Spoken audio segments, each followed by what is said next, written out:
기네스북에 역사상 가장 멀리 홈런을 친 사람은 뉴욕 양키스의 이 미키 멘틀이라는 사람입니다.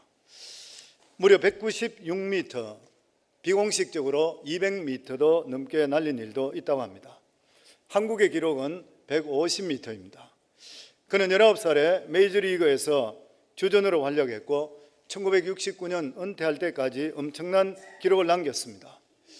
아메리칸 리그 MVP 3번, 타율 3할 5푼 3리, 타격왕으로 52개 홈런으로 홈런왕, 130개 도루로 도루왕, 이른바 야구의 3관왕을 이뤘던 그런 사람입니다. 그리고 지금까지 월드 시리즈 기록한 기록 홈런 18개, 타점 40점, 포볼 44개 기록은 아직까지도 깨어지지 않고 있다고 합니다. 그런데 이처럼 뛰어난 기록에도 불구하고 전문가들은 이 미키 멘틀은 자신의 능력을 충분히 발휘하지 못했다, 이렇게 평가하고 있습니다. 그 이유는 그는 알코올 중독자였습니다. 그냥 재미로 습관적으로 마셨던 그러한 술이 결과적으로 자신을 망치게 했습니다.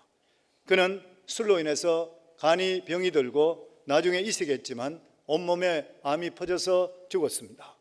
그는 죽기 전에 이렇게 고백했습니다. 하나님은 저에게 야구에 적합한 좋은 몸을 주셨는데 저는 그 몸을 제대로 돌보지 못했습니다. 제가 술에 빠진 죄가 큽니다. 하나님께서는 우리들에게 자유의지를 주셨습니다. 하나님께서 말씀하셔도 우리가 하기 싫으면 하지 않을 수 있습니다. 마치 아담과 이브 똑같습니다. 하나님께서는 그들을 지으시고 생육하고 번성하여 이 땅에 충만하고 땅을 정복하고 모든 생물을 다스리라, 이렇게 축복하셨습니다. 그런데 그들이 하나님 말씀을 거역하고 불순종함으로 하나님께서 그들에게 약속하셨던 것, 그 약속을 취소해 버렸습니다. 창세기 3장 17절로부터 보면 아담에게 이르시되 내가 내 아내의 말을 듣고 내가 내게 먹지 말라 한 나무의 열매를 먹었은즉 땅은 너로 말미암아 저주를 받고 너는 평생에 수고하여 그 소산을 먹으리라. 사람에 대한 하나님의 뜻이 절대적으로 생각하기 쉽습니다. 그런데 유동성이 있습니다. 물론 구원받기로 작정한 그러한 사람은 어떤 경우 속에서도 하나님께서 포기하지 않으시고 하나님의 뜻을 이룹니다. 그럼에도 불구하고 사람의 믿음이나 반응에 따라 변할 수 있는 것입니다. 예를 들어서 이스라엘 백성들이 출애굽할 때에 40일 만에 갈 수 있는 가나안 땅을 순종하지 않았기 때문에 40년이 걸렸습니다. 하나님께서는 모세에게 이스라엘 백성들을 이끌고 가나안 땅에 들어가신다고 말씀을 주셨습니다. 그런데 광야 무리바에서 그 반석을 칠 때 모세가 혈기를 일으킴을 통해 하나님께 거룩함을 나타내지 않았다고 해서 결과적으로 자기 행위 때문에 그는 가나안 땅에 들어가지 못하고 가나안이 보이는 모압 광야 비스가산에서 가나안을 보기는 했지만 결국 들어가지 못했습니다. 하나님께 2번이나 사정했지만 하나님께 더 이상 말하지 말라, 이것으로 촉하다, 너는 나에게 거룩을 보이지 않았다, 이렇게 말씀을 하셨습니다. 히스기 왕도 운명적으로 볼 때는 죽어야 되지만 그가 울면서 하나님께 기도했을 때에 수명을 15년을 연장시켜 주셨습니다. 기도를 통해서 운명이 바뀐 것입니다. 하나님은 이스라엘을 먼저 구원으로 초청하셨습니다. 그러나 그들은 하나님의 초청을 거부하고 하나님의 아들 예수 그리스도를 십자가에 못 박여 죽였을 때에 하나님께서는 그들을 버리시고 이방인들인 우리를 먼저 부르셨습니다. 하나님께서는 택한 백성인데도 불구하고 신명기 11장 26절에 보면 내가 오늘날 복과 저주를 너희 앞에 두나니, 이것을 볼 때는 하나님께서 우리에게 아무리 선한 계획을 가지고 계신다 하더라도 우리들의 의지에 따라서 우리들의 행동에 따라서 하나님의 약속의 말씀이 유동성이 있다는 것을 성경을 통해서 말씀해 주십니다. 그렇기 때문에 믿음의 사람들은 항상 영적으로 민감할 수 있어야 되고 그리고 기도로서 하나님과 교통할 수가 있어야 되는 것입니다. 하나님께서 이스라엘 백성들에게 사사를 세워줬는데 이 사무엘의 아들들이 정직하게 행하지 못하고 뇌물을 받으면서 재판을 굽게 했습니다. 그래서 이스라엘 백성들이 사무엘에게 찾아와서 더 이상 이제는 사사로 될 일이 아니라 우리들에게 왕을 세워달라 했습니다. 그래서 하나님께서는 그 말을 듣고 그들에게 왕을 세워주는 것이 가장 이스라엘의 연약한 지파 베냐민 지파에, 그것도 가장 연약한 기스의 아들을 택해서 사울을 하나님께서 택하셨습니다. 그런데 사울은 왕이 되고 나서 철저하게 하나님께 순종하지 않았습니다. 그동안에 여러 가지 그런 불순종하는 일들이 많았습니다. 그래서 하나님께서는 이제 다시 한 번 더 사울에게 아멜렉 족속을 멸하라, 가축까지 모두 다 절하라, 모두 다 멸하라, 이렇게 말씀했습니다. 그런데 죽이라고 했던 이 아멜렉의 아가왕을 살리고 가축을 산채로 잡아오면서 하나님께 제사 드리기 위함이다, 이렇게 말했습니다. 죽여서 없애는 것보다 하나님께 바치는 것이 더 낫지 않느냐는 것입니다. 인간적으로 볼 때에 죽여서 없애는 것보다 하나님께 제사 드리는 것이 더 나을런지 모르겠습니다. 그러나 하나님은 짐승을 많이 바친 제사를 기뻐하는 것이 아니라 자기 죄를 자복하고 하나님 말씀을 듣는 제사를 기뻐하십니다. 그래서 이사야서 1장 11절로부터 보면 여호와께서 말씀하시되 너희의 무수한 재물이 내게 무엇이 유익하냐? 나는 수양의 번제와 살찐 짐승의 기름을 배불렀고 나는 수송아지나 어린 양이나 수염소의 피를 기뻐하지 아니하노라. 너희가 내 앞에 보이로니 그것을 누가 너희에게 요구하였느냐? 내 마당만 밟을 뿐이니라. 헛된 재물을 가져오지 말라. 분향은 나의 가정에 여기는 것이요 월삭과 안식일과 대회에 모이는 것도 그러하니 성회와 더불어 악을 행하는 것을 내가 견디지 못하겠노라. 그래서 사무엘은 순종이 제사보다 낫다는 아주 중요한 말을 했습니다. 결과적으로 사울 왕은 폐위됩니다. 불순종 때문인 것이죠. 사무엘이 하나님 말씀으로 왜 순종했냐고 사울에게 책망했을 때 사울은 자신은 순종했다 그랬습니다. 자기는 불순종하지 않았다 그랬습니다.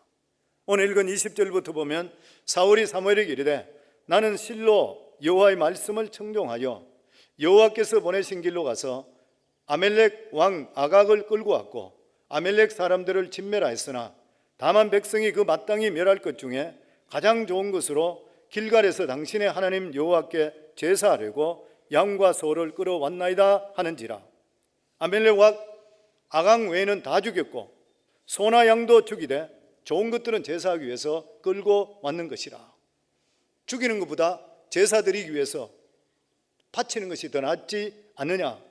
사울의 대답은 인간적으로 볼 때는 굉장히 타당성이 있습니다. 그러나 여기서 사울과 하나님 사이에 아주 중요한 생각의 차이가 나타납니다.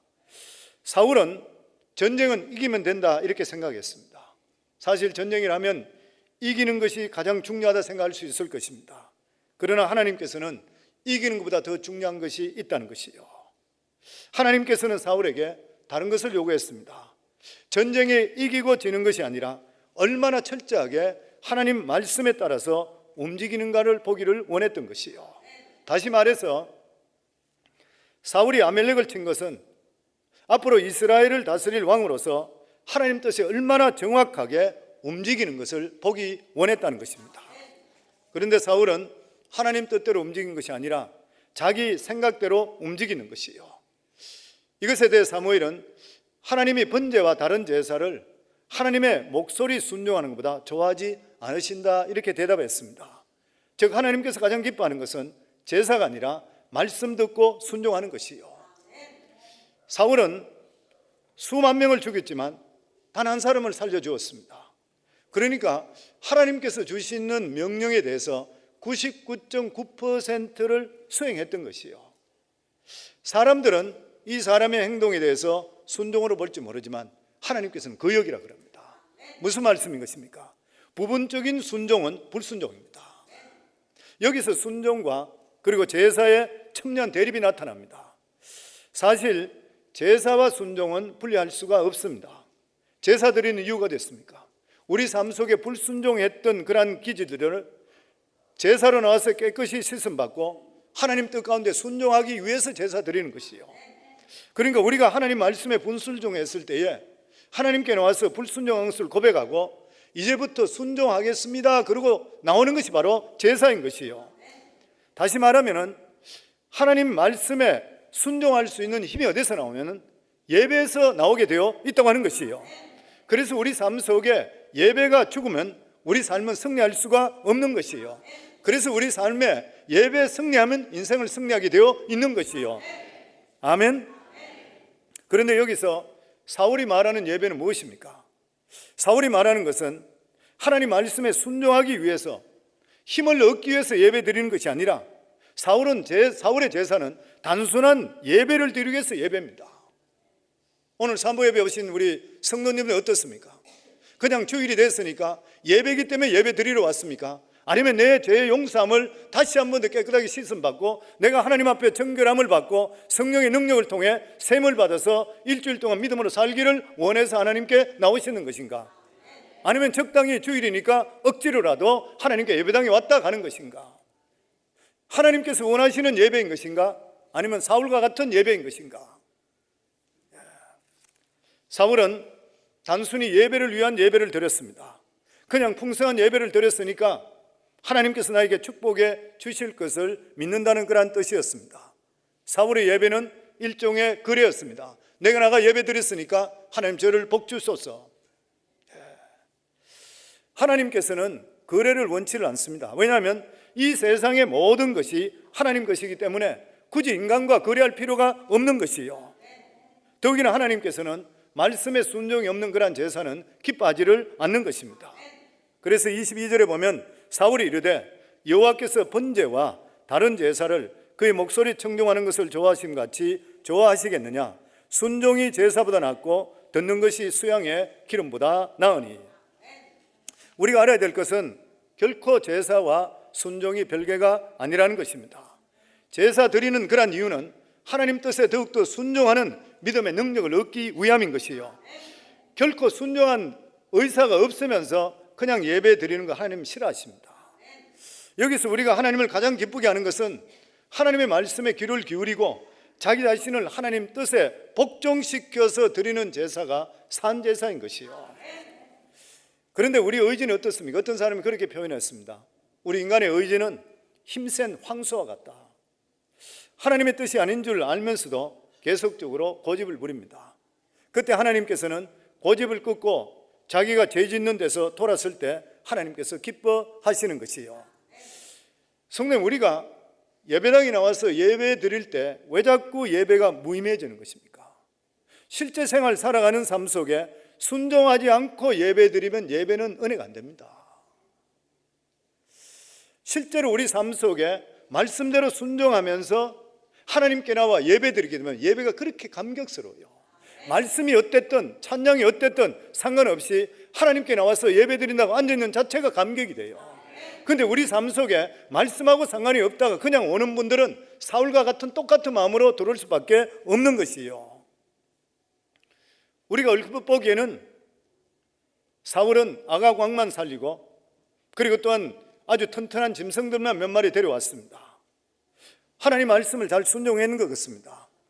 그런데 놀랍게도 하나님께서는 사울이 왕이 된 지 얼마 되지 않아서 폐위를 선언합니다. 사무엘상 15장 23절에 보면 이는 거역하는 것은 점치는 죄와 같고 완고한 것은 사신 우상에게 절하는 죄와 같음이라. 왕이 여호와의 말씀을 버렸으므로 여호와께서도 왕을 버려 왕이 되지 못하게 하셨다 하니. 그리고 26절, 28절 그리고 29절에는 확정적인 말씀을 합니다. 이스라엘 지존자는 거짓이나 변개함이 없으니 그는 사람이 아니시므로 결코 변개하지 않으십니다. 한번 결정한 거 다시는 번복 안 하신다는 거예요. 왜 하나님께서는 사울에게 더 기회를 주시지 않습니까? 왜 아멜렉 족속들 공격하는 하나만으로 사울의 폐위를 결정했는 것인가? 실제로 사울은 이 하나뿐만 아니라 그는 사울은 성경적으로 볼 때는 하나님과 실제적인 교통이 없었습니다. 사울은 하나님께 물어보지 않고 상습적으로 습관적으로 하나님께 불의했습니다. 하나님께서는 우리들이 한 번 잘못했다고 심판하시지를 않는 것이요. 사울은 습관적으로 하나님께 불순종했습니다. 성도님, 우리 삶 속에 보면 습관적으로 원망하고 불평하는 그런 분들이 있습니다. 사람들은 좋은데 대화를 나누다 보면은 원망 불평이 먼저 나오는 그런 사람이 있습니다. 그런데 우리 삶이 하나님과의 내 관계가 어떠냐에 따라서 하나님 관계가 발라지면 우리 입술은 반드시 감사가 나오게 되어 있습니다. 아무리 내 속에 어렵고 힘든 일이 있어 원망 불평하는 일이 많다 하더라도 하나님께서 나에게 베풀어 주신 은혜를 생각하게 되면은 그런 것을 뛰어넘는 능력이 우리에게 주어져 있는 것이요. 그래서 인생에 가장 중요한 것이 하나님을 인격적으로 만날 수 있으셔야 돼요. 우리가 생각할 때에 이스라엘 백성들은 굉장히 나쁜 사람으로 생각합니다. 원망 불평만 했는 사람 같이 생각해요.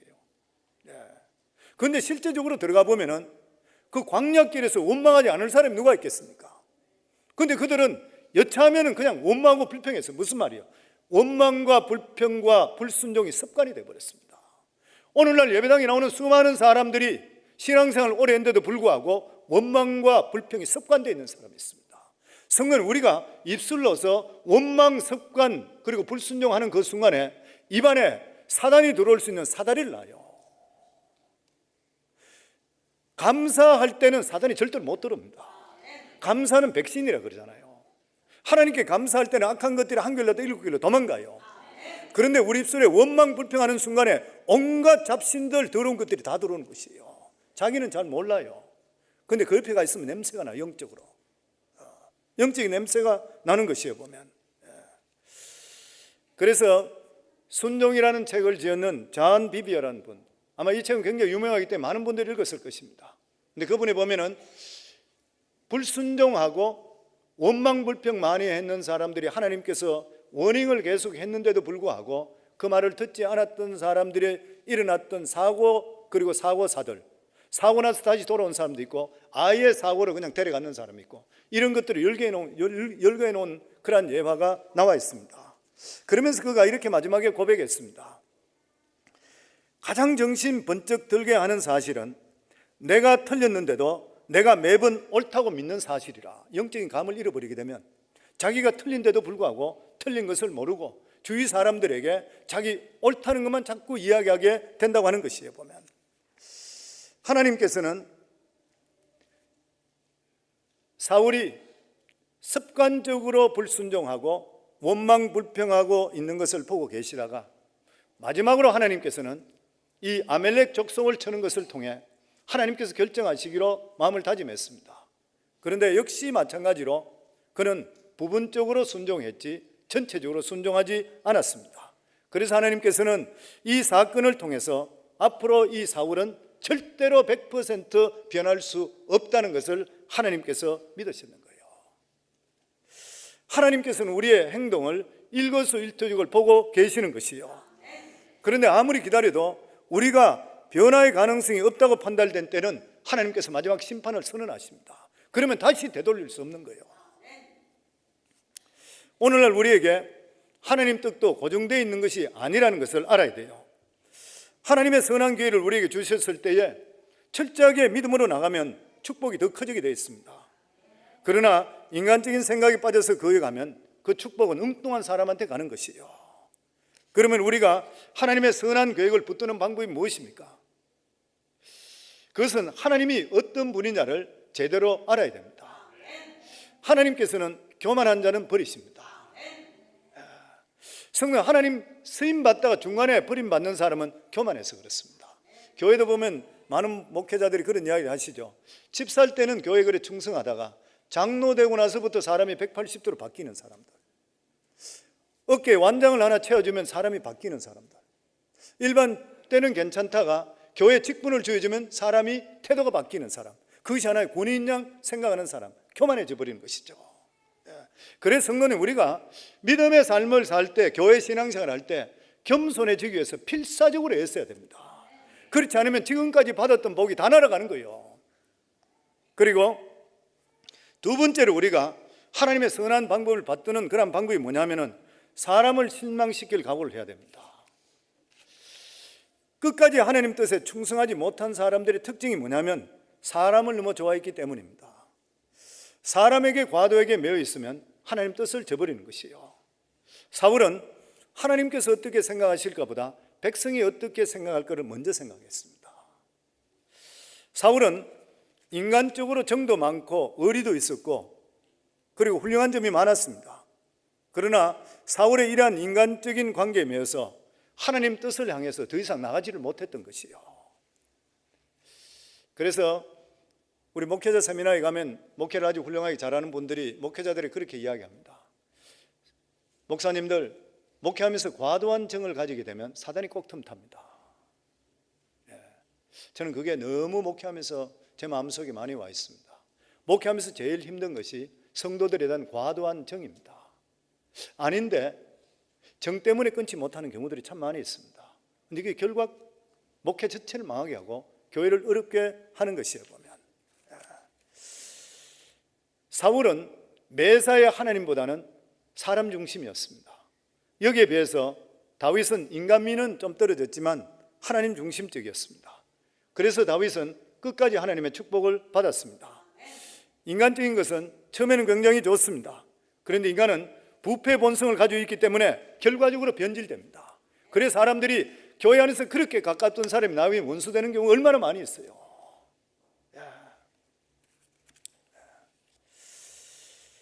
인간적이고 정의 앞하면 사탄이 그것을 이용하는 것이에요. 이것이 무서운 것이에요.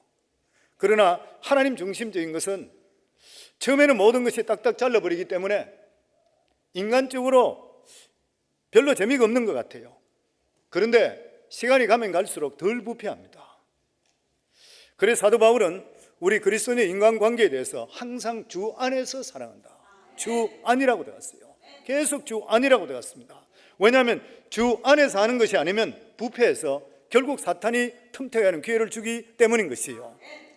그리고 우리가 하나님의 선한 계획을 붙드는 세 번째 방법이 뭐냐면은 매사에 하나님께 물어봐야 됩니다.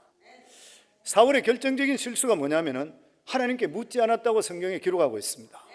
역대상 10장 13절로부터 보면 사울이 죽은 것은 여호와께 범죄하였기 때문이라 그가 여호와의 말씀을 지키지 아니하고 또 신접한 자에게 가르치기를 정하며 여호와께 묻지 아니하였으므로 여호와께서 그를 죽이시고 그 나라를 이세 아들 다윗에게 넘겨주더라.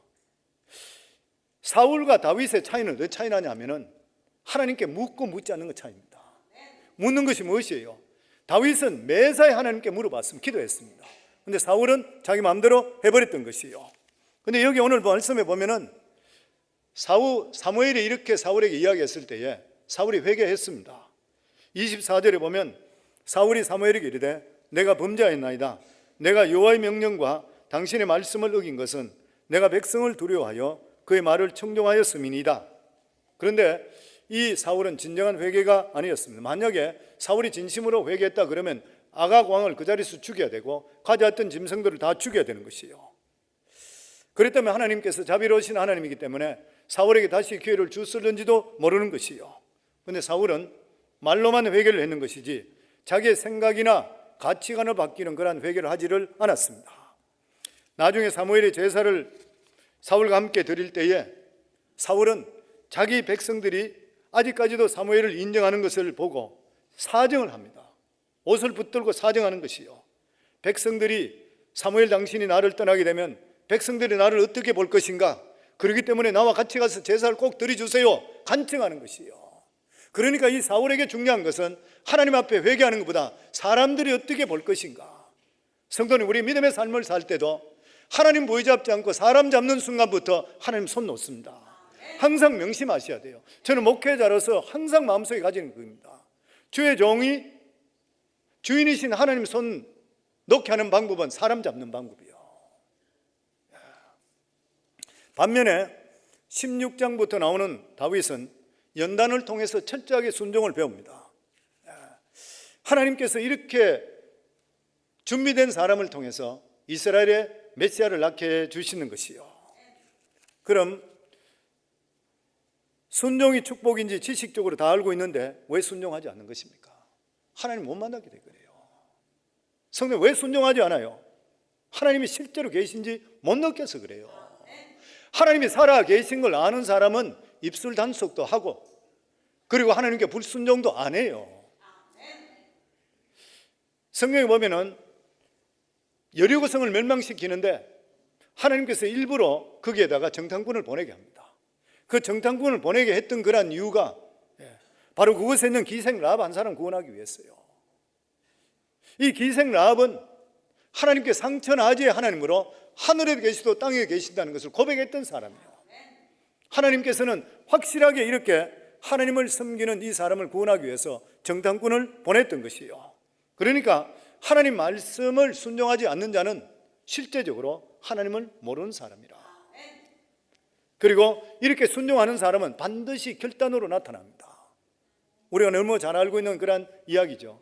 이용규 선교사의 내려놓음에 대한 그런 이야기, 한 자매 이야기, 잘 아는 이야기입니다. 이 자매는 귀머리였다가 기도를 통해 치유함을 받았습니다. 몽골에서 개척한 일회교회에서 예배를 곧 시작하려고 하는데 머리가 그려지고 얼굴이 상기된 이 자매가 헐떡거리면서 예배에 참석합니다.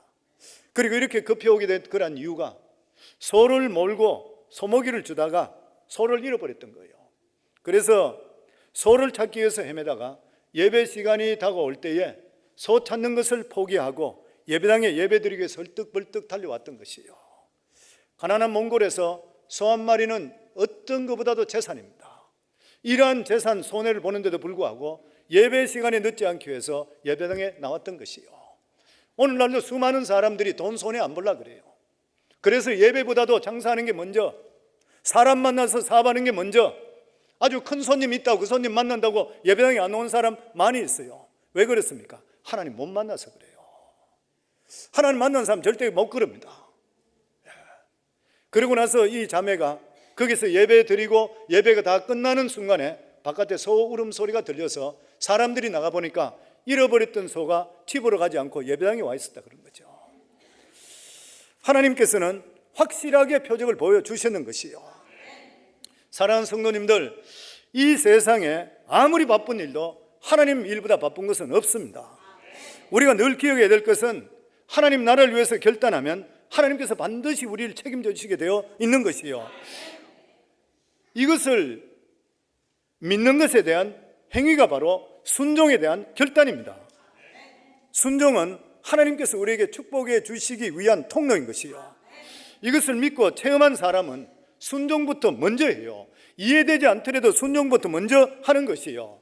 하나님께서 아브라함을 믿음의 조상으로 세웠던 그러한 이유가 무엇입니까? 100살 때 낳은 이삭을 모리아산에 데려가서 각을 떠서 번제로 드리라, 자식을 죽이라 그랬어요. 그럼에도 불구하고 이 아브라함은 하나님께 두 번 묻지 않고 새벽 일찍 일어나서 애를 데려가 버렸어요.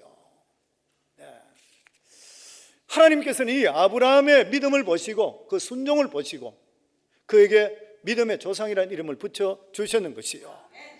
우리가 살아갈 때에 믿음의 사람들은 고난을 당하더라도 하나님께서 이 고난을 통해 순종을 가르쳐 주시고 복을 주시기 위해서 우리에게 고난을 주시는 것이요.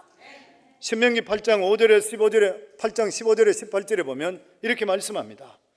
너를 인도하여 그 광대하고 위험한 광야 곧 불뱀과 정갈이 있고 물이 없는 간조한 땅을 지나게 하셨으며 또 너를 위하여 단단한 반석에서 물을 내셨으며 내 조상들도 알지 못하던 만나를 광야에서 내게 먹이셨나니 이는 다 너를 낮추시며 너를 시험하사 마침내 내게 복을 주려 하심이라. 고난이나 어려움을 통해서 하나님께서 우리를 낮추시고 마침내 복을 주시려고 한다는 것을 성경을 통해 우리에게 말씀해 주시고 있는 것입니다. 하나님께서는 순종함을 통해 축복 주시는 것을 기뻐하십니다. 순종은 축복의 통로인 것입니다. 성경에 보면 불학무식했던 이 베드로가 예수님께 수많은 무리를 이끌고 해변가로 오셔서 자기 배에 올라타기 위해서 배를 빌려달라고 그랬습니다. 베드로는 예수님을 몰랐지만 예수님 얼굴을 보고 예수님 빌려드렸습니다. 그러면서 예수님은 그 베드로의 배에 올라서 바깥에 무태에 있는 수많은 사람 보고 복음을 전가하기 시작했습니다. 말씀의 전거를 다 하시고 나서 베드로에게 깊은 데 가서 그물을 던지라고 그랬습니다. 베드로는 만약 하나님의 말씀을 듣지 않았다면 순종하지 않았을 것이요. 그런데 예수님의 말씀을 들으면서 은혜가 충만하게 되었던 것이요. 그래서 그 말씀이 마음속에 믿음이 들어왔던 것이요. 그러니까 자기 생각을 의지하지 않고 말씀에 순종해서 깊은 데 던지겠습니다 그랬습니다. 그래서 베드로가 가서 깊은 데 던지게 될 때에 인생 최대 대박을 만나는 거예요. 누가복음 5장 6절부터 보면 그렇게 하니 깊은 데 그물을 던지니 고기를 잡은 것이 심이 많아 그물이 찢어지는지라. 이에 다른 배에 있는 동무들에게 손짓하여 와서 도와달라 하니 그들이 와서 2배의 체험에 잠기게 돼. 배가 얼마나 많이 잡아요? 배가 2배가 잠겼다는 거예요. 인생 일대 큰 대박을 만났던 것이에요. 무슨 말입니까? 하나님 말씀에 순종해서 그물을 던진 것은 베드로지만 고기를 잡게 하신 분은 누구시에요? 여호와 하나님이시요. 여기에 순종에 대한 중요성을 우리에게 말씀하는 것이에요. 우리가 순종하면 주님 일하셔요. 분명히 대낮에 깊은 데는 고기가 없는 것을 아는데도 불구하고 순종하니까 주님께서 고기를 몰아 주시는 것이요. 우리 삶에도 마찬가지입니다. 성도님들, 아무리 경기가 이렇고 사업이 이렇고 아무리 어렵다 하더라도 하나님 말씀에 순종하면 없는 것을 있게 만들어 주시는 것이요. 그래서 어느 흑인 목사님은 순종에 대해 이렇게 말했습니다. 만약 주님께서 저더러 돌담을 뛰어넘으라 하신다면 저는 그 말씀대로 순종할 것입니다. 성도님, 이 앞에 돌담인데 나보고 뛰어라 그러면 가면 받치면 내가 다쳐요. 비투성이 돼요. 그런데도 주님께서 뛰어라 하면은 내가 뛸 것이라는 거죠. 왜 그러냐면 뛰는 일은 나에게 내가 할 일이고 뛰어넘게 하는 분은 하나님이시라요. 하나님께서 명령하시면 내 앞에는 칠흑같이 어둡다 하더라도 빛을 비춰주시는 분은 여호와 하나님이신 거예요. 그래서 내 생각과 틀리더라도 하나님께서 말씀할 때는 그 말씀대로 항상 먼저 반응할 수가 있어야 됩니다. 야베스의 기도라는 책을 아마 읽어보지 않은 분들이 없을 거예요. 그 책을 지었는 사람이, 저자가 누구냐면 브루스 윌킨슨이라는 분입니다. 이분은 WTB라는 선교단체, Walk Through the Bible이라는 그러한 이제 선교단체를 세워서 25년 동안이나 운영하고 있을 때에 여기 사역에 큰 문제가 생겼습니다. 그래서 사임할 지경까지 오게 되었던 것이에요. 그래서 이 일을 두고 나서 하나님, 이 일을 어떻게 하면 좋습니까? 그러면서 교회에서 엎드려서 하나님께 부르짖습니다. 근데 부르짖는데 하나님께서 아프리카로 가라 그래요. 깜짝 놀라는 것이요. 아니, 이 일을 지금 해결해야 되는데 하나님께서 나를 왜 갑자기 아프리카로 가라 그러냐. 그래서 또다시 기도하는 거예요. 근데 하나님께 또다시 아프리카로 가라. 거부할 수 없는 것이요. 그래서 자기가 모든 것들을 그냥 그대로 내려놓고 비행기를 타고 바로 아프리카로 날아갔습니다. 아프리카에 가서 아프리카 남부에서 그가 목격한 것은 에이즈라는 질병을 통해서 이 에이즈가 휩쓸고 가는 끔찍한 참상이었습니다. 어린이 1,300만 명이 에이즈로 죽었습니다. 하루 평균 8,000명이 죽어나가는 것을 눈으로 봤습니다. 그런데 속수무책으로 아무것도 할 수가 없었던 것이에요. 그래서 브루스 윌킨슨은 자신도 모르게 하나님께 부르짖습니다. 하나님 도와주세요. 제가 돈이 필요합니다. 이들을 섬길 수 있도록 하나님 저에게 물질을 주소서. 그랬을 때 하나님께서 그에게 특별한 지혜로서 그가 책을 적게 하는 것이 아주 띵하잖아요. 아주 얇은 책입니다. 야베스의 기도죠. 이 책을 2000년도에 발간했는데 세계적인 베스트셀러가 됐습니다. 야베스의 기도, The Prayer of Jabez. 아마 그 책 거의 다 읽었을 거예요. 아주 적어요. 간단한 심플한 내용이에요. 근데 이게 전 세계에 믿는 사람 마음을 변화시키기 시작했습니다. 엄청스러운 뜨거운 반응으로 해서 수많은 돈이 들어오기 시작했습니다. 브루스 윌킨슨은 이 책 판매 수입을 통해서 아프리카에다가 선교 단체를 세웠습니다. 드림 오브 아프리카. 그리고 아예 미국에서 요하네스버그로 이주해서 지금은 아프리카 어린아이들을 위해서 섬기고 있습니다. 자기는 이 사역이 자기 목숨 걸어놓고 하던 사역이라 생각했는데 하나님께서 갑자기 어려운 문제를 일으키고 아프리카로 가라. 쉽게 갈 수가 없습니다. 그런데 성도님들, 하나님의 살아계심을 체험하고 하나님의 음성에 민감한 사람은 반응하는 것이에요. 그래서 우리 예수 믿는 사람이 중요한 것이 하나님께서는 끊임없이 성령을 통해 우리가 말씀합니다. 그런데 우리 삶 속에 돌아보면 얼마나 불순종하는 것이 많은지 몰라요.